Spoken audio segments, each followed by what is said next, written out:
মাননীয় সদস্য, এক মিনিট মাননীয় স্পিকার, আমরা এমনি সুযোগ পাই না, সুযোগ দেওয়া হয় ঠিক না। আছে, আমরা কবে ট্রেজারি ব্রাঞ্চে যাব, 45 মিনিট ধরে কথা বলবো, অবশ্যই বলবো, সেদিন অবশ্যই ইনশাআল্লাহ আসবে। মাননীয় সদস্য, আপনি একটু শেষ করুন দয়া করে। জাস্ট এক মিনিট মাননীয় স্পিকার, 25 ধারায় রয়েছে, যে বিধিতে মামলা হয়েছে 25 ধারায় রয়েছে যৌন নির্যাতন করা হইলে, সংক্ষেপে বলছি, তাইলে এই ধারায় মামলা করা হবে।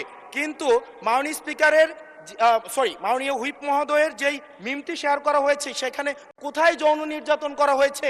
এখানে একটা মিম শেয়ার দেওয়া হয়েছে, যেখানে দেওয়া হয়েছে তিমি মাছ সবাইকে সার্ভ করা হচ্ছে। এবং এই ধরনের মামলায় আমাদের এই অভ্যুত্থান পরবর্তী সময়ে বিরোধী দল মতকে দমন নিপীড়নের জন্য গ্রেফতার করা হচ্ছে এবং জামিনও দেওয়া হচ্ছে না। এবং এইখানে কোনো ধারায় 25 ধারায় সাইবার নিরাপত্তা যেটা আইন এই সংসদে পাশ করা হয়েছে, এই আইনে কূটনীতির জন্য বা রাজনৈতিক স্যাটায়ারের জন্য আমাদের মামলা করার কোনো বিধান নাই।